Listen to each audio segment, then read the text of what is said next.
Hindi kami ng Pampers. Oh. Kailangan pagdating ko dito, malinis yung mga toys. Nalagay mo na dyan. Oh. Yung bedsheet, yung mga pillowcase ha. Oh. Ayusin mo. Oh. Sige, balikan kita mamaya. Pili ko orange juice tapos Paji bar. Okay, sige, sige. Tignan ko mamaya kung malinis yan ha. O, sige na. Bye! Ito na nga, pumunta na kami sa Yubenko para bumili ng konting grocery, snacks ng aking mga anak. So, titignan natin no, kung si Oxy marunong ba talaga maglinis ng bahay. Ayan, medyo natagalan kami dyan kasi pila nga siya.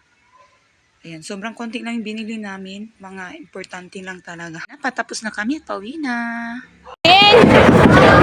Open! Close ako sa'yo. Close my eyes. Sige lang. Wow, linis! Marunong na maglinis. Thank you.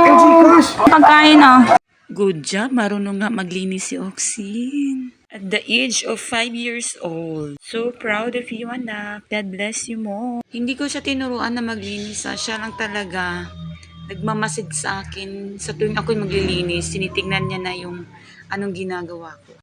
Sarap pa yung ulam-ulam. Tapos ano ba tayo? Goodbye to ako. Bili mama yung ano ko.